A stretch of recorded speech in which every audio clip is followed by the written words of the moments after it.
Welcome, ladies and gentlemen, to the Kim Barrett Show. I am your host, Kim Barrett, and on today's episode, we have the lovely Miss Jennifer Thompson. In this episode, if you've ever wanted to use reviews, if you've ever looked at a review, if you ever wondered how do I get more of them, how do I build this into my business process to optimize and improve it, this episode is for you. We break all those things down and look at how could you implement that in your business? How could you bring more people to give you positive reviews, positive feedback, so that your business can grow organically from positive feedback out there. And of course, sometimes you get not so positive feedback, and we cover how do you deal with that as well. So this is the episode if you want to know any of those parts. And of course, if you ever want to grow your business online using marketing and all that fun advertising stuff, you know where we are. Head over to www.mogulcall.com, where we'll help you out to become a mogul of your industry. But until then, let's jump into the show.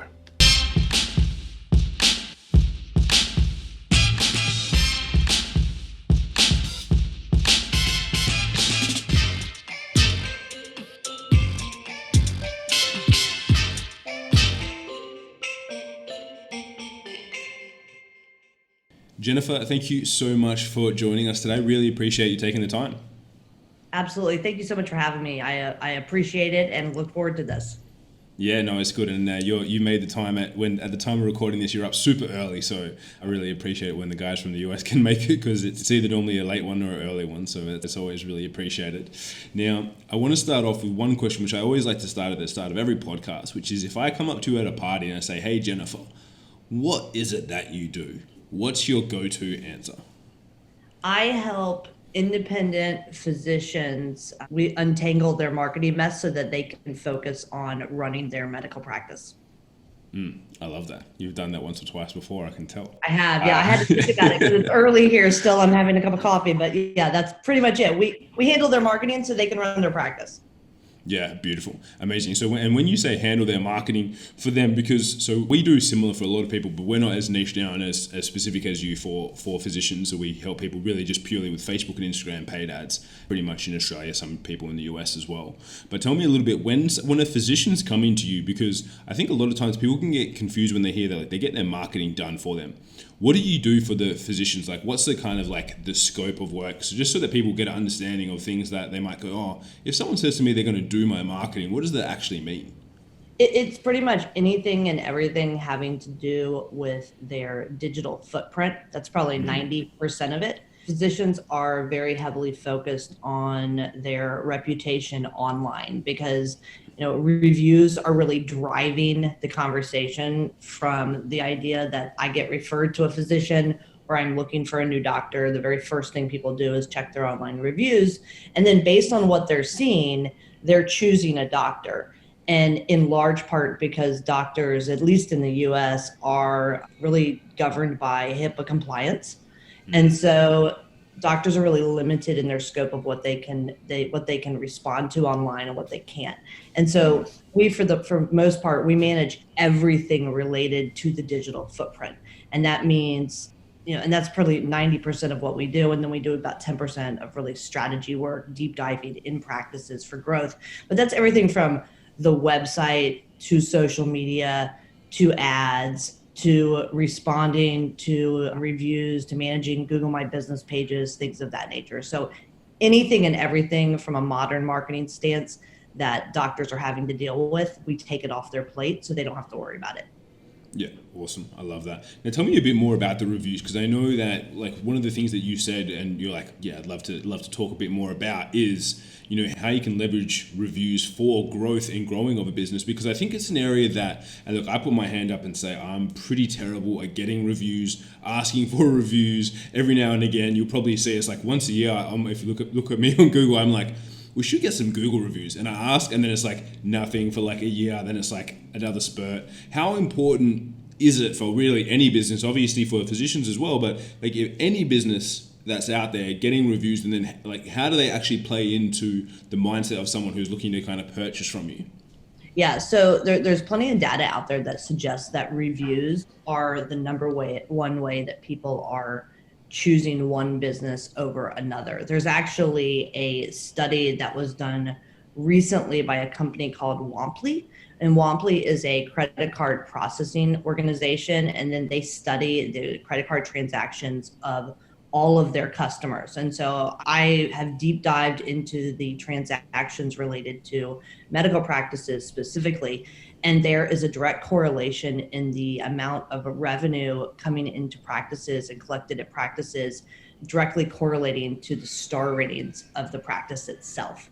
And so when we look at that for physicians in particular, they're not just managing Google listings and Yelp listings and Yellow Pages and things like that. They're also dealing with health grades and vitals and Rate My Doctor and Rate MDs. And many times these reviews, these profiles are being created for physicians, whether they want them or not. And they're tying to their NPI number, which is the number associated with their medical license. And that's at a national level in the United States. And so the NPI database gets updated twice a year. And then these review sites are pulling from that data.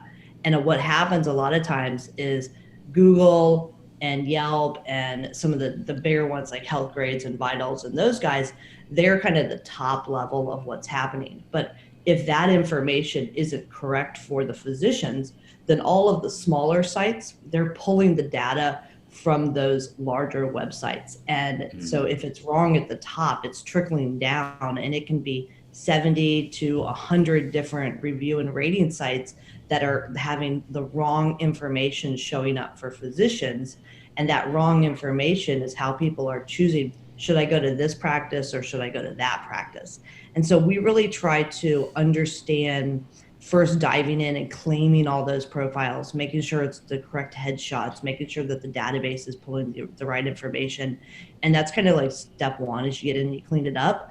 Then we focus on soliciting reviews from patients and really diving into, let's get as many reviews as we can. And we have some partnerships with some technology companies. Specifically, we work with Doctor.com. Doctor.com is a review and rating site. And so we tie all of that in. We work with our physicians to send out messages to patients through a HIPAA compliant messaging system so that we can solicit those reviews. And then we kind of like deep dive on it, which is like a new aspect of our business in the last couple of years. We deep dive and try to evaluate what the reviews are telling us about the practice. And when we understand what they're telling us, because when you dive into it and you're looking at, a couple hundred reviews over the course of a few months, you see that, sure, the practice has a 3.5-star rating, but 3/4 of those negative reviews are coming because of something that's happening when the patient is walking into the front door, and we have an issue from a customer service standpoint at the front desk. So then the separate side of our business is we provide training really focused around patient experience and customer service. We provide that training to that front desk staff or to that back office staff or to the people answering the phone so that we can get to the root of the problem related to the reviews. So the reviews are really the front door for attracting and kind of retaining your patients, like the new customers out there. But the reviews are telling us a much bigger story that if we spend time analyzing it, it really lets us like dive into what's happening inside the practice. And when you can focus on your employees, you can get to the root. If you can focus on customer service, you can fix all your marketing issues. You can spend a lot less money over here if you're fixing the problem over here. And so that's kind of what we focus on now. Yeah, I love that. And so when it comes down to and I know and anyone listening to this, please check your own industry codes and whatnot for when it comes to soliciting testimonials or to reviews and whatnot. But if we were just to use one, I know you use many, but let's just say, for example, most people, the easiest one to remember is going to be like Google, right? If you're going to go for Google reviews, what's been how do you solicit reviews? Because I think sometimes people go do I just go and ask me hey, leave me a review, hey, leave me a 5-star review, hey, leave me a positive review? How do you frame it, and how do you actually get people to take action upon it without being I'll give you $20 if off your next order, or next time you come in I'll reduce your fee a little bit if you leave me? And obviously that could probably be non-compliant for some people. How do you navigate those waters? Yeah, so for us, there's kind of two ways to go about it. One is, and it's kind of the old school thought, is in all the practices, we have signage put up. We do a feedback page on the website. So that's kind of the first thing that we'll do is we'll create just a general feedback page on the website to allow people to kind of get anything negative off their chest. And so once they leave a review on the website, we'll prompt them and say, okay, now that you've kind of gotten this off your chest, go to this site, or this site, and leave us a positive review. So physicians, they're not good salespeople for the most part. So we'll put signs up, so it's kind of a passive ask. We also will give them like little cards that they can keep in their lab coat. And then if they feel as if they've got a good patient and they feel like they're comfortable in it, they'll hand the card out to the patient and say, if you don't mind, I'd love to get your feedback. And it'll say where. So we'll do a series of those cards. So if they need positive reviews on Google, they'll hand them a Google. If they need them on Health Grades, we'll give them those cards and that. So we manage that process with the physician. But that's like the old school passive way to go about it. And we do the feedback page on the website because 9 times out of 10, when somebody's leaving a negative review, they just want to get it off their chest.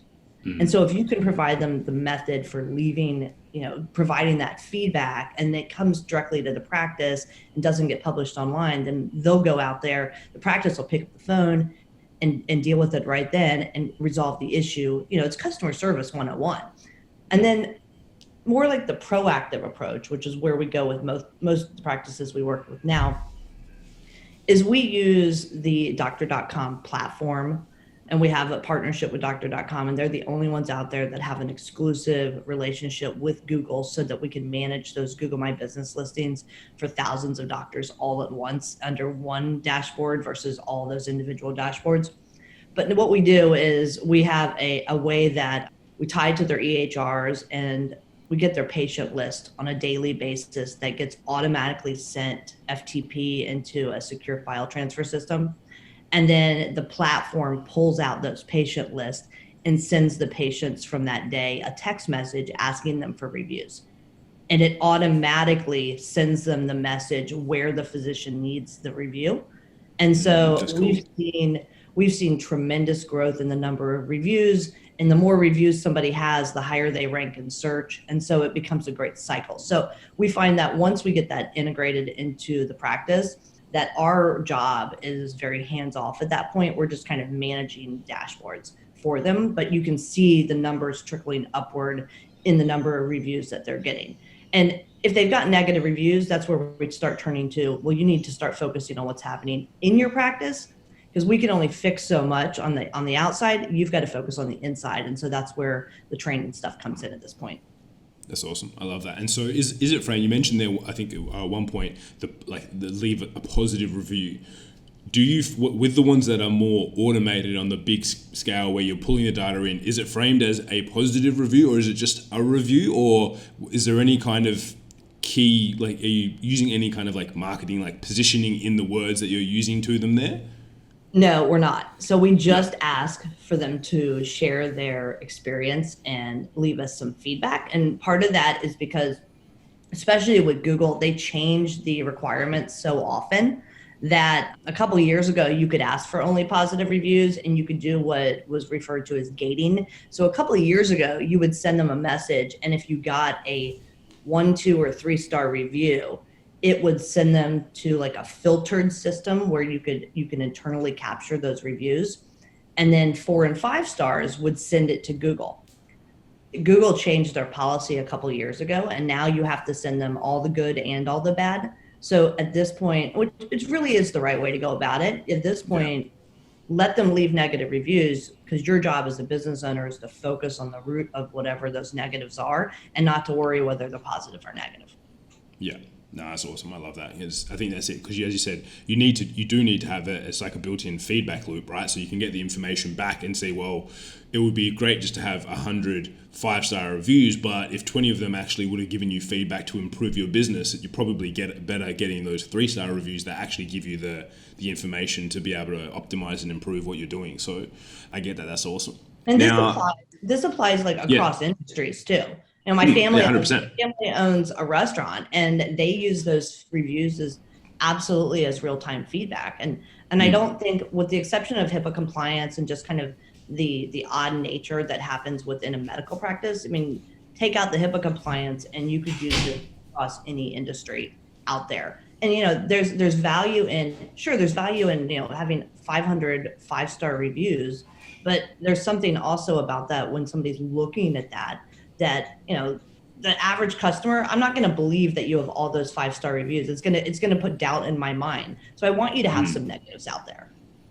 Yeah, exactly. And it also gives, and especially with Google, that's the main one that I use compared to any others, but you do have the option to go back and forth. So I always like to see what the business owners then, if they respond, and then you go, well, they have a 2-star review, but the business owner came back and said, sorry that was your experience. Let me help improve it for you next time. They address it. And there's always like that little bit of opportunity there for the business owner to not only, I think, re-engage the person who maybe had negative feedback, but then also for me, when I look at that as a consumer, if I'm going to choose where I'm going to go to, and I see that, I'm like, oh, well, they actually care about their customers. They read the reviews, they take it to heart, like they have a little bit of extra care about who they work with. So I think that's always good as well. I really appreciate when I see that. The worst is like you see there's 10 5-stars and 3 2-stars, and they don't respond to the 2-star. It's like, it had terrible experience with this, and you're like, oh, well, did they fix that? Is it still a problem? So I 100% get what you're saying, and it's for every industry. It's everyone, as you say, whether you look them up on Google or maybe they have reviews on their Facebook page, whatever it might be, it does have an impact. So it's always good to see. Now, the one thing I was really curious about, because when I got some information about getting you on the podcast, and you mentioned, I think it was the death of social media, I think was one of the topic points, and I know I was probably just a bit of provocation, but I'm very interested to hear your viewpoint on this, because I was like, I've got to ask a question about this for sure. Like, come on, fill me in. So this is something we've been thinking about at our team, and we're like a team of 10 people. So we're a small group. So we have a lot of these like big conversations about what we think the trends are. And you probably see this working in social media for your clients. So the last couple of years, there's just no organic reach left.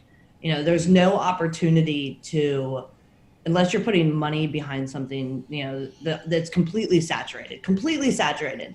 So, medical practices specifically, because that's my area, they're always like, well, yeah, I'm on social media. And we're like, all right, doc, well, what do you mean by you're on social media? Well, I've got somebody handling this for me. Well, that's great, but you can only create, we call them evergreen posts. So you can only create so many evergreen posts about, because the formula is write a blog, put a piece of content on your website, create a couple social media posts to go with it, throw it into your scheduling software, and hit play. And 3 days a week, you're going to have 2 posts drop. And maybe once in a while, you're going to like focus on a holiday or something else. And you might come up with something clever, but that's pretty much it. Like turn it on and put it on autopilot, and that's happening. Well, 3 years ago, that might have worked, but now it doesn't work. So now there's this difference in being on social media and being in social media. And that's where I think social has really it's died. If you think you're going to put something on autopilot and like press play and walk away, it's not going to work. You might as well not be on it. And so now social media is all about like getting all the way in it, using, staff promotions, things going on in your business, creating that real opportunity to engage, probably putting some dollars even behind your engagement efforts, and really like giving people, like pulling the curtain behind, aside for your business so that people can see behind the curtain. And if you're not willing to do that, then social media is totally dead for you, and just move on. And so that's kind of where we've been thinking. And that's kind of like, so one side of our business is really focused on marketing and handling things for physicians, but the other side is truly focused on employee engagement and training, and using that engagement to drive the marketing efforts. And so when I say social media is dead, it is dead if you're going to hit autoplay, but it's not dead if you're going to use it as that employee engagement platform and use it to kind of highlight what's happening at the business. And so we put these programs together where, we'll have a contest or use a training, and the training will have like a marketing promotion around it so that like employees can get swag, and we build in like opportunities for employees to get engaged on social media and tie it back in to the marketing efforts. And so it becomes full circle. So I think if you're willing to get in social media, it's alive, but if you're just on it, forget it. Yeah, no, I couldn't agree more. There's so many people where they'll say that, and then they'll say that it doesn't work. And it's like, well, yes, so if you do it like that, it doesn't work. It's like, that's 100% true. Like, you can't argue with that. But it's like, but does it work for others if you do the right strategies? Like, absolutely. You know, our whole business is built off of it to start off with.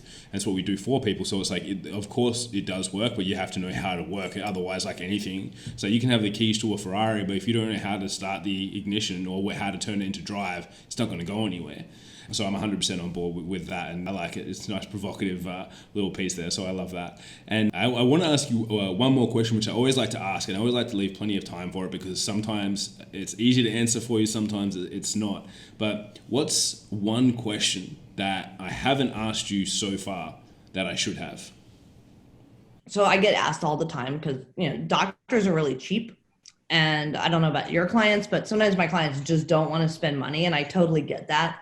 So I will get physicians that will say, look, I don't have a lot of money. So if I could only focus on one thing, what would my one thing be? Jen, if I only had X amount of dollars, what would be the one thing that you'd want me to focus on to build my practice? And I would tell them, hands down, whether you hire somebody or don't hire somebody, focus on your reputation online. Focus on those Google My Businesses, those Health Grades, those Vitals, those websites like that, and get as many reviews as you can, positive and negative, and then look at that data, break it down, and then get to the root of the problem if you have those 1, 2, and 3-star reviews. Because if you can do that with everything else aside, it will help you organically rise through the rankings on Google, and which is how we know people are looking for their healthcare providers. The third most searched term on Google relates to healthcare and finding a doctor. So if you can focus on those things, like that is the number one thing. And you don't have to spend money to do that, but you have to focus. And so, if you're asking me one question, the question is, I only have so much money. What should I do? Focus on your online reviews. Awesome. And have you seen people, like, to give people insight on the tangibility of that, people that do that versus don't, is there any kind of statistics or number being like this person has, like, as you said, with the credit card transaction, like if someone was to do that, the people that do have those reviews, to circle back to the very beginning and like wrap a nice little bow on this for the guys, what's the percentage? Like if you just focused on that, how much more would people, I know it's only the one profession that you focus on, but if you would extrapolate it across everyone, broad stroke, how much more could they be expecting to generate if they just did that and only focused on that versus their competitors not doing it? It's something like those practices that have 4 and 5-star reviews, and even if they have the ones with more 4 and 5-star reviews see a bump in revenue of upward of 20%. Yeah. So just that alone, and I just wanted to bring that back again, guys, is like at the end to kind of tie a little bow on that. If you wanted to get a bump in revenue of 20%, especially now, like we're recording this in the midst of all the global craziness that's going on, just focusing on getting positive reviews if you can, obviously reviews for feedback and your online presence and your online reputation, that could potentially drive upwards of 20% increase in sales for you. So, if you were ever going to do it and spend time doing it, I suppose now where people have more time on their hands than ever, it would be the time to double down and focus on that for sure. Well, yeah, and I hear it all the time. I hear, what's the one thing I should do? Well, you should focus on your reviews. Well, okay, but I still need to do marketing. Well, then use the reviews in the marketing. Use the 5-star reviews, use exactly the phrase that people are publishing. Don't change a thing other than maybe some grammatical stuff. And then use that to create those evergreen socials and those, put them on your website and use it in your marketing, because just keep telling those stories of your customers. And then, it's self-perpetuating, and it's what will drive more people in the door. I love that. Absolutely amazing. So guys, you heard it here. That's what you need to be doing right now. Go out and do that. And if you like this episode, if you know anyone that's not only just a physician, but anyone that needs to focus on their online reputation, make sure you share this episode with them. And of course, make sure you subscribe so you get to hear other amazing episodes like this one with Jennifer as well. Jennifer, where's the best place for people to connect with you, to find out more about what it is that you do and to get into your world? Where's the best place for people to go? I would say 2 ways. You can always find us at insightmg.com. And I would say check us out at the Dr. Marketing Tips podcast, available on iTunes and all of your favorite podcast streaming services. Beautiful. Amazing, guys. So we'll put all those links in the show notes. So if you're watching this on Facebook or anywhere else, head over, click across, and make sure you check out the show notes there as well. Again, Jennifer, thank you so much for joining us. I know that I'm going to go and start looking at my reviews now again. Appreciate you taking the time to spend it with us today. Yeah, I really appreciate it. Thanks a bunch, Kim. Thank you. Cheers.